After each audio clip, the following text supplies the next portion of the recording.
boys had long orange robes. Yeah? They shaved off their heads. Yeah? They had all these beads around their necks. Yeah? And in order, and this is one of the important things that you have to absolutely remember, is in order to recruit people, they went out on the street. Yeah? Recruitment is one of the main factors that makes a cult a cult. Yeah? Most of the people, yeah, you don't go into a cult. Most of the people are recruited. Yeah? And so their kind of recruitment, they went out on the street with these Indian clothes, Westerners, yeah? Blonde people with orange long robes, yeah? And they had their drums and other cymbals and other instruments, and they were dancing on the street, yeah? They were singing, they were very happy, yeah? And were talking to the people, and this Prabhupada yogi, who was the central authority or guru figure in this movement, he wrote a thick book. Yeah? He wrote many books, also about the Bhagavad Gita, an old ancient sacred text of the Hindus. Yeah? He was a scholar. Yeah?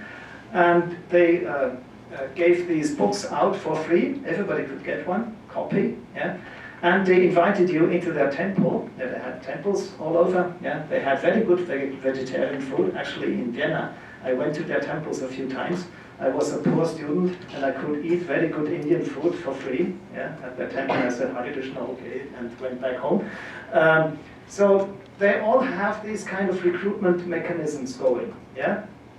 And because the Hare Krishna people, they were so visible, so were another group. There was Bhagwan Sri Rajneesh. Yeah, you find a very good documentary on Netflix about his movement. Bhagwan Sri Rajneesh was a crazy Indian guru. He was,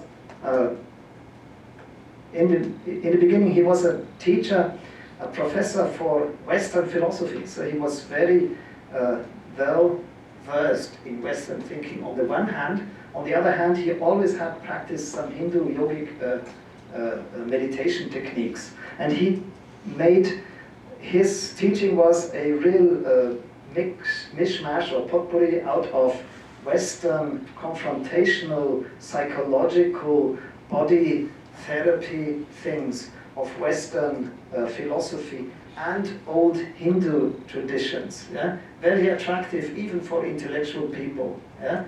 And he started, and in his movement, all his disciples, they had to wear red outfit. So they were clad into red clothes from head to foot. Yeah? And all had, it's called a mala, a bead around their neck.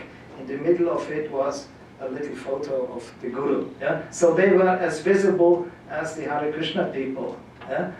And they actually opened up discos, yeah? Because this ecstatic form of getting into a trance or into a other kind of ecstatic state of consciousness is induced by certain kinds of dancing, yeah? Trance dancing it's called. Yeah? So they had discos, they still have discos all over Europe, the Rajneesh people. Yeah? The Hare Krishna people still exist. Yeah? They have temples all over. They have one in Tokyo. Yeah? Interestingly, they are very popular among Indian expatriates, that are Indian people who live in foreign countries, yeah, and have no other way to go to a Hindu temple. They go to these Hare Krishna temples because this is a very, very orthodox line of Hinduism. Yeah? And because these people were, on the one hand, so visible, because they were so totally foreign and exotic, it was everything else but Christianity. Yeah? So the Christian churches, yeah, the Catholics as well as the Protestants, they saw this, and they saw all these young people going into these sects or cults, yeah? And they said, we have to do something. That's when the anti-cult movement started. One very big, still active cult are the so-called Munis, which is the Unification Church. Yeah? And one of the most famous anti-cult activists whose homepage is on your handout is Stephen Hassan. Yeah? And he was a Muni for many, many years, and then he went out, and now he is active in helping people to recover when they have been in a cult. Yeah? So these whole things started back then in the 1970s and 80s, and therefore the image that cults must be religious has been formed. Yeah? And because I grew up in this time, yeah? And I studied religious studies at that very time, I'm very familiar with these kind of cults. I'm not so familiar with the new cults. Yeah? But it's not, the problem is not what a certain cult, what they believe. The problem is what they do. The problem is what they do with you, what they want from you. Yeah? Do they want you to change? Do they want your thoughts to be reformed and to be changed? Do they want you to have a new identity? Do you want you to work for them for no salary? Do they want you to spend a lot of money? Do they want you to go a seminar and spend insane much of fees for it? And once you did the seminar, they tell you, yeah, you are not yet there. We have another higher level seminar. You have to come here, and you have to bring your friends along, and so on and so forth. That's how it works. Yeah. So these cults are very well studied, and nevertheless, cults don't die out. Yeah. And in a certain sense, yeah, the Om Shinrikyo was a decade at least coming onto the scene later than these older cults that were already well known. Yeah?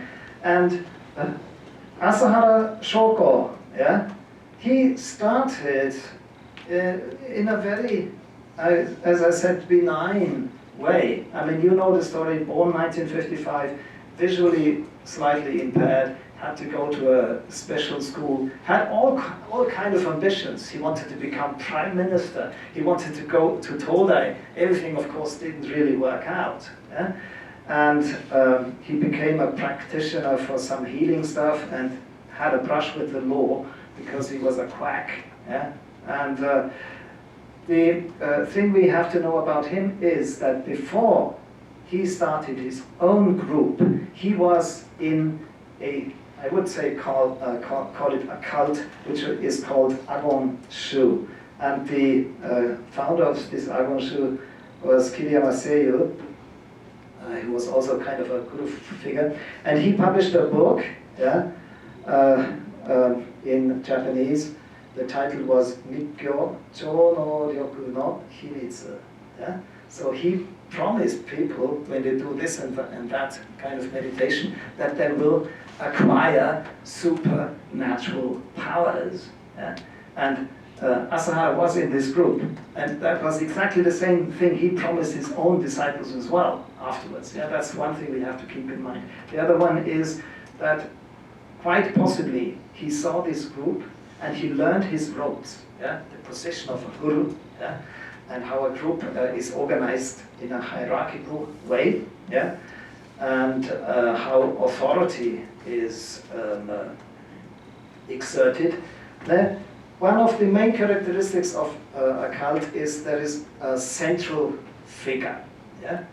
And usually it is said that they are charismatic. Yeah? Charisma is also a term that comes from Max Weber, which means in a kind of way that somebody, due to his personality and due to his aura, kind of exudes a natural form of authority. Yeah? A cult leader does not necessarily have to be charismatic. If you ask me, I didn't find Asahara charismatic in the least. Yeah? But what they have to have is a certain power of persuasion. Yeah? And this Asahara actually did have in abundance. Yeah? So he started 1984 in Shibuya with a small yoga circle. There were 15 people. 10 years later, he had 10,000 disciples. Yeah? And he 1987 he was naming his group Om Shinrikyo. Om is an old so-called sacred syllable out of the Hindi tradition. And in the first stage, he did some kind of yoga which also comes from India and which is, in a certain sense, an established tradition. There is in a certain Indian yoga strain, there is the talk about a spiritual inner power that every human being has and that can be awakened. Yeah? It's called Kundalini. Yeah? And there are certain, the teaching is about certain power centers that you have in your body, which are called chakras. Yeah? I mean, there is a similar thinking in Taoism about Tanren, yeah? And about Qi. Yeah? Qi or Qi, yeah? Can have different forms. Yeah? Quite a material and quite a spiritual form. And in Taoism, there are similar meditation techniques where you try to refine this Qi and direct it within your body. And in the Indian tradition of Kundalini Yoga, it is said, if it's also called a serpent power. Yeah? It sleeps in every human being at the bottom of your spine. Yeah? And with certain meditation techniques, you can awaken this power, and it moves up the spine and goes through the different so-called power centers. If it reaches your, in Buddhism, it's called Byakwe, the highest power center on top of your head, you are liberated. Gedatsu. This is a Buddhist term, and it is also a Hindi term. This is actually the goal of Eastern religions, yeah, from India, particularly Hinduism and Buddhism. The goal is to get liberated, which means get out of the cycle of rebirth, right? In Taoism, it is get one with the universe, yeah? And so these teachings are old and used by these cults for their own purpose.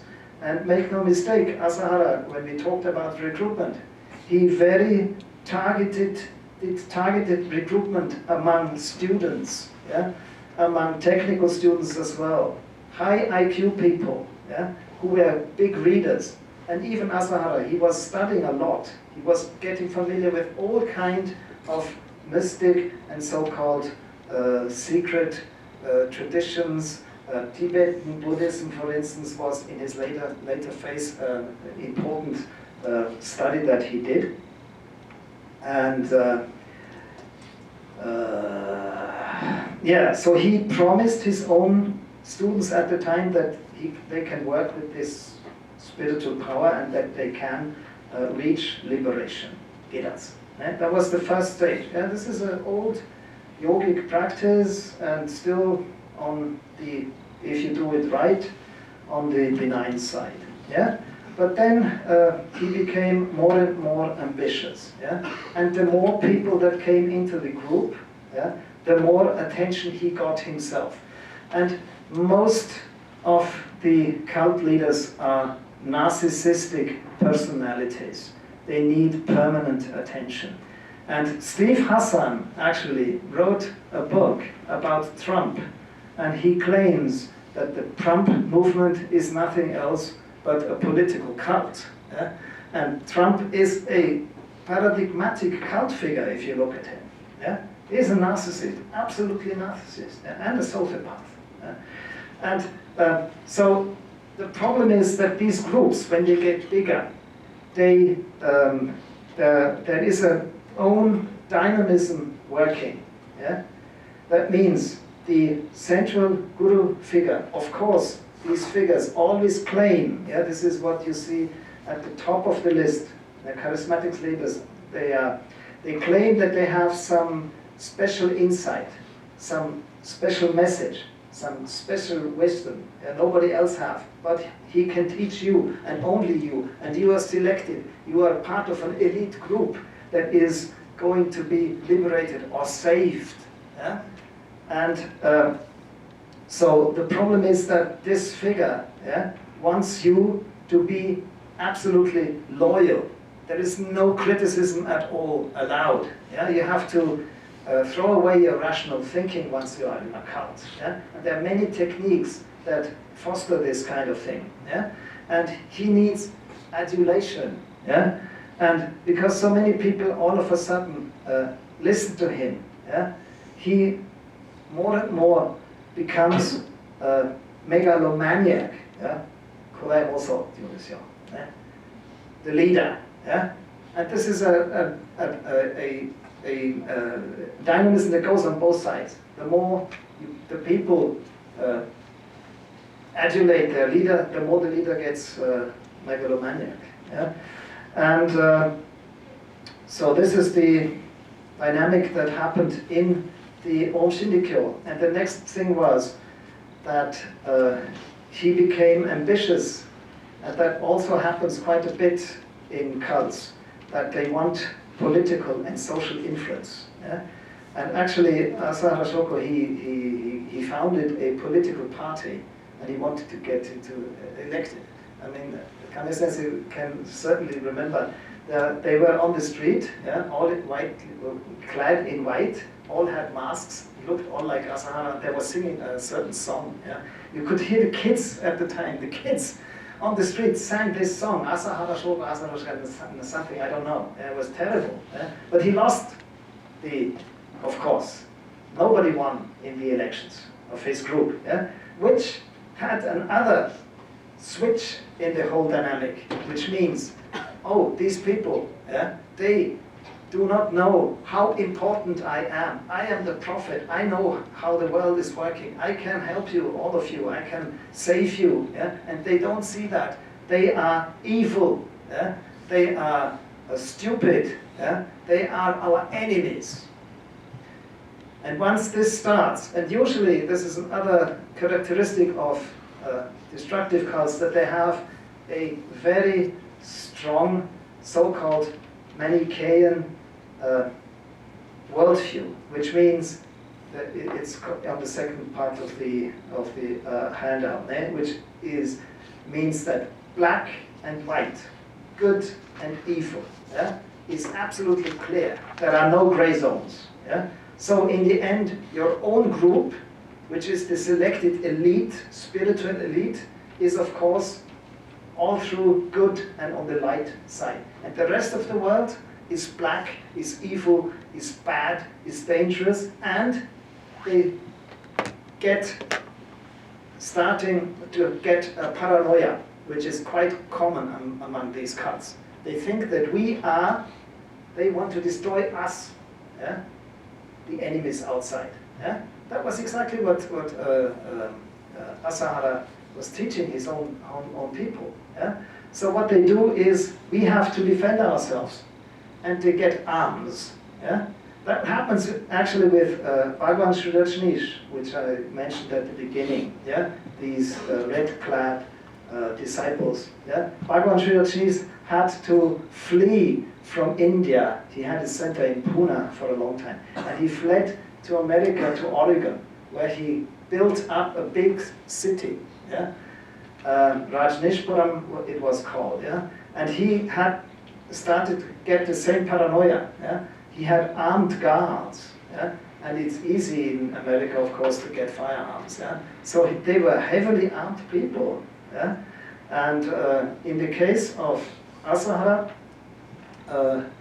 the arming was, because he had these technicians, chemists, and people in his group, he started to research and to produce this very fatal gas, which is called sarin, which was actually developed by the Nazis in the Second World War.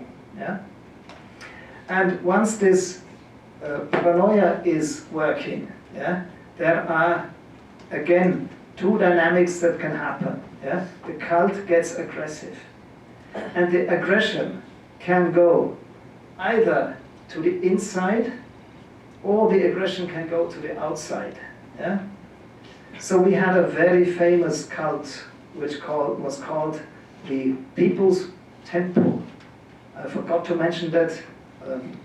And the leader, his name was Jim Jones. And this People's Temple also began as a very nice charity group, Christian origin. Yeah? It was a church, and Jim Jones was a chaplain. Yeah? And in this church, in the south of America, yeah, people of all races were welcome. That was rather exceptional at the time. Yeah? And this group also transmorphed into a veritable cult. Yeah? And he claimed at a certain time that they are persecuted by the FBI and by the CIA and what else, you know. And he moved his whole group into Guyana in South America. And in this case, and there is one more important factor that comes in, that you can see at the end of the list of the indicators is a so-called apocalyptic inclination. Apocalypse or millennium thinking is existent in Christianity, yeah. You can find it in the Bible, but it also exists in Buddhism. Yeah? In Buddhism, there has been this talk about Mappo, the end of the law, yeah, and the hope that a new Buddha, Maitreya, will come, and things like that, and the teaching that possibly this Earth, this planet, yeah, or the universe as such, will be destructed or will go under, yeah, and in the Bible there is talk about a last war between the good and the evil, between the light and darkness, yeah? And this war is called Armageddon. And Asahara used all these terms that came from different religious backgrounds, and he was talking about this Armageddon.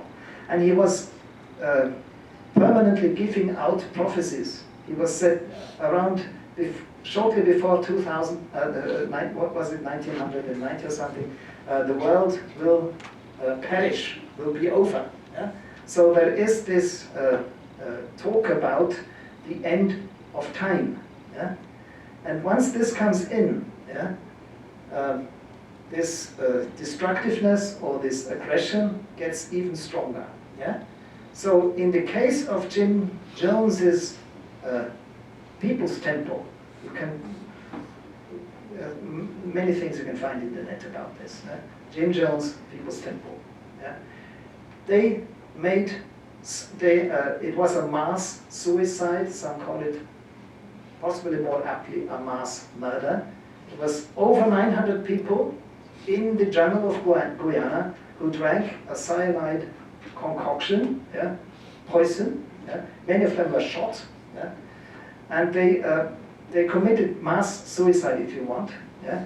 And that was one of the things. It was at the time, of course, in all over the media and things. Yeah. And that made people also aware how dangerous cults can become. So in this case, the aggression went inside. Yeah. He of course promised them, yeah, because the world will end anyway. Yeah. So if we commit suicide, what happens is we go to heaven, to paradise. Yeah? And in case of Asahara, it was the other way around. The aggression went to the outside. Yeah? And the teaching was, the world outside, those people are evil anyway. Yeah? And it was a very, very sophisticated and weird construction to legitimate murder, more or less. Yeah? So this is also one of the points of cults, is that they invent their own language. Yeah? It's an own jargon they have. Yeah? And Asahara was very apt at this. Yeah? He took one term from Tibetan Mikyo, from Tibetan secret esoteric Buddhism, which is called Phowa in Tibetan, and in Japanese they pronounce it Poa. Yeah? What this actually in the original sense is, that the Buddhists out of this tradition claim that if they reach a certain stage of awareness and consciousness, and you call it whatever you want, enlightenment or whatever, you can. Yeah? And this seemed to have happened. Several lamas, yeah, said, I will die in 3 days. They sit down, in 3 days they are gone. Yeah? So what they claim is that they can manipulate their own consciousness and get out of the body. They even claim that they can get out of the body with their consciousness. Soul is not the right term, yeah? And get into a mother's womb and choose their own reincarnation. That's actually what is also taught about the Dalai Lama. Yeah? And so this means that consciousness can be transferred. Yeah? So in this case, he said Poa is nothing else as a transference of consciousness, which means I kill you and your consciousness will go somewhere else. And what he said is, because these people are bad people anyway, yeah, they are poor, yeah, they have a bad karma. Yeah? If we get rid of their bad karma, means we kill them, they will have a better rebirth. Isn't that insane? Yeah? But this was how they legitimated murder, more or less. Yeah?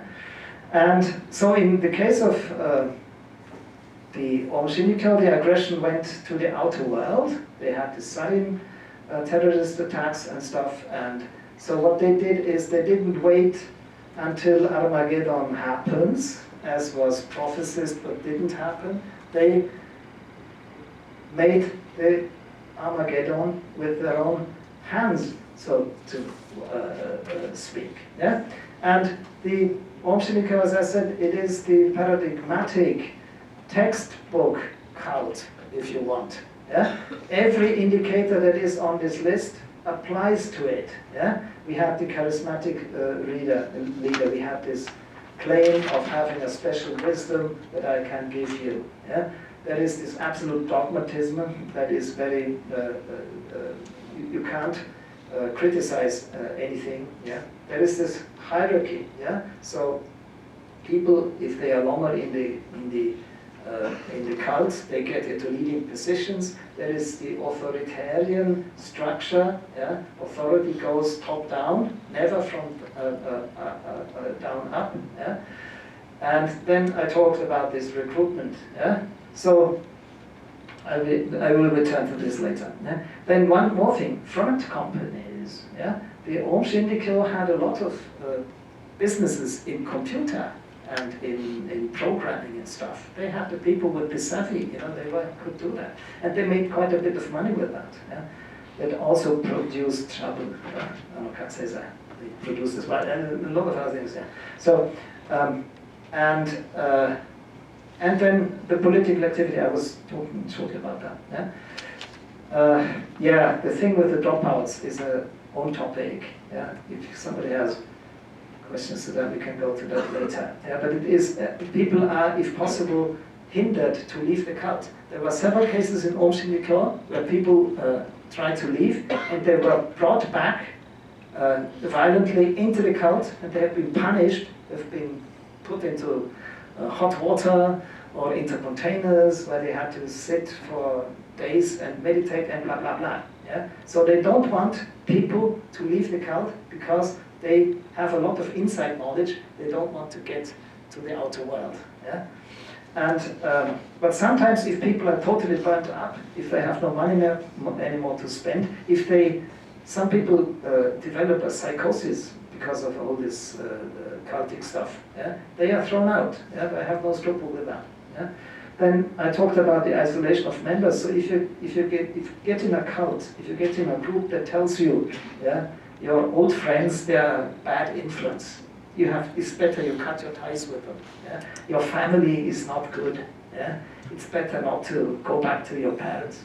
Yeah? They are evil. They have no idea about the real spiritual wisdom that we have and stuff like that. Yeah? So they will break with your with your past, which means they will have you in their claws. You get totally dependent on that group. Yeah?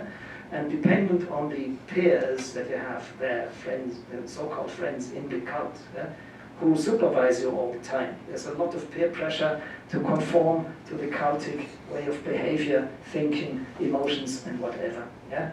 Then I talked about this coded language. Yeah? One thing is no joking. Yeah? It's impossible in a cult to make a joke about the leader. Yeah? It's impossible. It's absolute taboo. You know what joking means? Humor means? Humor means you go into a distance and make fun of that person. And this distancing, yeah, means that you are able to criticize, to think things over, to see things from a slightly different perspective. That's what it makes funny. Yeah? So humor is forbidden in a cult. It's very, very grim. Yeah? Then I talked about the new identity that you get. And you show this identity with your clothes, with how you move, with how you speak, yeah? With the new names you become. And your personal histories you rewrite in order to conform to the cult and stuff like that. Body management. This is a very dangerous and very effective way to control people. Yeah? They will tell you what you may eat and what you may not eat. Yeah? Diets. Yeah? Sleep deprivation, yeah, that was very rampant in Old Shinrikyo as well. Yeah? People couldn't sleep they were let to sleep only a few hours a day. And if you do that, you know that the brain mechanism leads to hallucinations, leads to ecstatic states and stuff. And this is, again, reinterpreted in spiritual terms. Yeah? And then often they do very harsh exercises, you get totally exhausted, yeah? You have to do a lot of work, and so on. This is all in order to change your behavior. Yeah? And once you change your behavior, your thinking will change as well. That is what Steve Hassan always stresses. Yeah? One more thing is sexual manipulation. Sexual abuse is very rampant. Yeah? So in Om Shinrikyo, Asahara could sleep with everybody, but he told who could pair up with whom. Yeah? There are two things. Either sex is bad and you shouldn't have it, yeah? But the leader, of course, may have it. Yeah? This is double standard in this case. Yeah? Or sex is very good, and for your liberation you have to have sex as much as you can. They do this. These are the so-called orgiastic cults. Yeah? And if you are not participating in group sex, they tell you you are tight, you are inhibited, and this is a hindrance to your spiritual growth, and so forth. Yeah? So it has both sides. It depends on the cult. But anyway, your sex life, because the sex drive is a very, very strong energy, will be in the hand of the cult and in the hand of the leader who will tell you what to do. Yeah? Then I talked about the peer pressure and the alteration of consciousness. Yeah? It can be done by drugs, it can be done by these certain trance dancings, by hyperventilation. This is if you breathe very strongly over a long period of time and you get oxygen deficit, yeah, you also change your mind. Yeah, that's what the people in Om Shinrikyo did as well. Yeah. Then hypnotic and self-hypnotic techniques, of course, and guided imagery. This is a very, very strong technique. This is actually happening in these cultic movements which either want to sell you something or which want to tell you that if you do this and that, you'll become a very good manager or a very good leader. Yeah? So if anybody, yeah, in the internet, these influencers and these people can be dangerous, I tell you. Yeah? And if in these seminars, the guy who does the seminar, he will tell you, sit down, relax, close your eyes, and now you imagine you are in this most beautiful landscape, but the sun sets and blah, blah, blah. This is extremely strong, yeah? Because this has a direct impact on your emotional, on your emotions. And then they can do all kind of suggestions and stuff, yeah? So this guided imagery is very strong. And of course, meditation can be good and can be a little bit shaky. vigils means that they keep you awake, yeah, or marathons where you get exhausted, all these kind of things. And this work is worship, actually was what Bhagwan Sri Rajneesh, this people with the red attire, always said, if you work for me, this is worship, and worship is for me, and worship is for God. This is a very good excuse to keep people working for the cult, often 16, 18 hours a day, and they keep you totally busy. You have no free time. You have no time to think. Then the next thing is, of course, the money that is involved in all of these cults. So Om Shinrikyo was funny. I mean, at the time, you still had telephone cards. You don't know that stuff anymore. So they found, afterwards, when the cult was busted, they found lists from the members what they spent the Om Shinrikyo, and everything was listed. Their savings, if they had stocks or anything, even up to telephone cards. They handed every single asset they had over to the cult. They will suck you dry. And this means that you are totally dependent on the cult. For shelter, for food, for everything. And of course, it enriches the cult as well. And every cult, if it is a real cult, wants to get as rich as possible. And the leaders, Bhagwan Sri Rajneesh, he had more than 100 Rolls Royce. He drove a different Rolls Royce every day, and his disciples were lining up and waving to him. It's absolutely absurd, you would think, but that's what happens if you come into a cult. And then I talked about the violence and about the arms and about the aggression that can go outside or inside. It can also go personally inside. People can get very suicidal or whatever if they are very long in a cult and they have the feeling that things are going the wrong way. So you actually have everything in Om Shinrikyo. The way they made money, it was absolutely crazy. Asahara was selling the water he was bathing in. And you could pay for that. And he claimed if you drink that, you will get spiritually pure. He was even selling some of his hair. You could make a tea of it. And he claimed that you get a certain spiritual power if you do that. Even his blood, that was the most expensive, And then they had a headgear. And he said, if you put that on, you have the brain waves of me, which are the brain waves of the universe, or some tricky bullshit. I'm sorry for the expression. Anyway, so it was a very sophisticated way to even exploit their own disciples, And money is a very important thing of that. I'm not familiar who killed or not the former Prime Minister Abe, but because of this assassination, you are aware that a lot of the connections of conservative politicians in Japan to the Unification Church came up, and with it, how this cult works. This is a very paradigmatic cult as well, and you also saw how much money there is involved, how much money those people have to give to the cult. They just built some, I don't know, big temples or churches or something in Korea with that money. So money is a really very strong incentive for every cult, and is also a warning sign. If somebody brings you into a seminar in a group or something, there is an irrational amount of money involved. Be very, very careful. So what every cult activist will tell you is that nobody is immune. Everybody can potentially be recruited into a cult.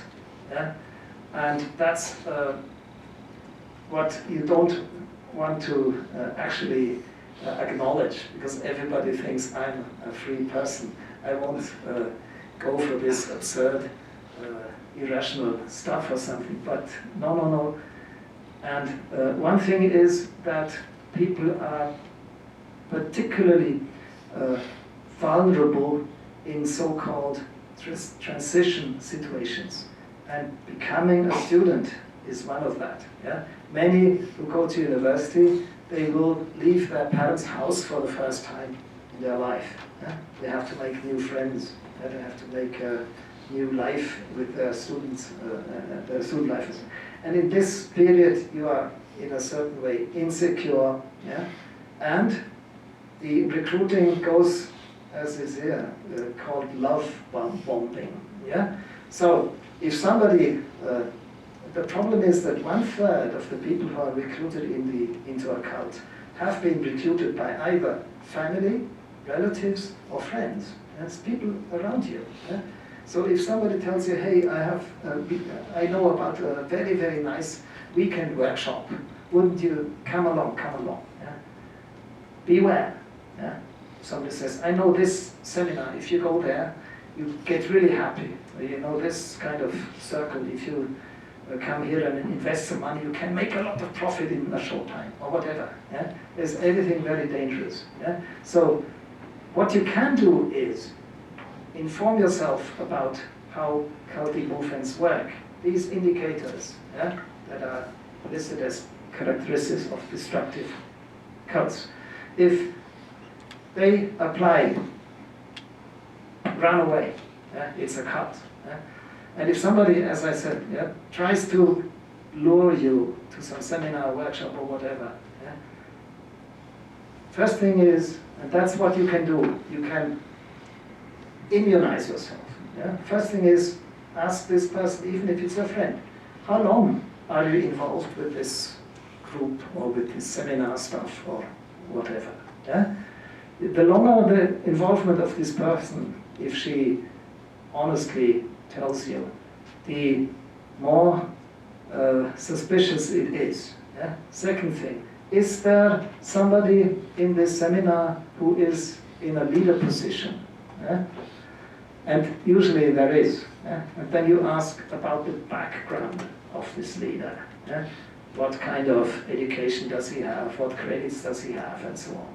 Yeah? Then you ask, okay, should I go there?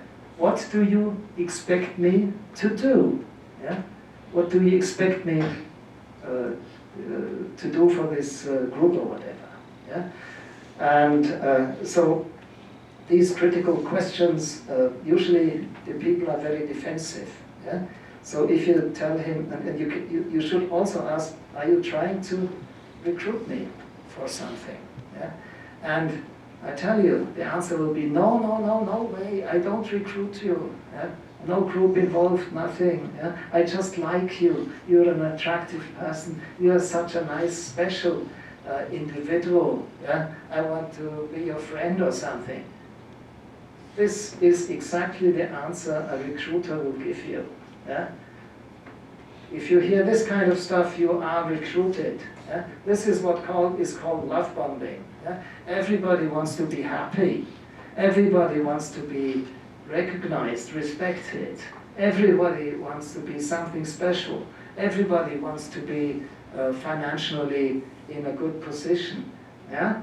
All these things are totally legitimate. Yeah? But these emotions are exploited, and exploited very, very deftly by these recruiters. Yeah? So, and if any insane amount of money is coming onto the table, forget it. Yeah? The same thing, I will talk about criminal organizations tomorrow. Yami Baito is exactly the same thing. Yeah? There is no high profit in absolutely short time with no other kind of investment. Doesn't happen. Yeah? So, good. I would say, keep your rational thinking. If you have some suspicions, start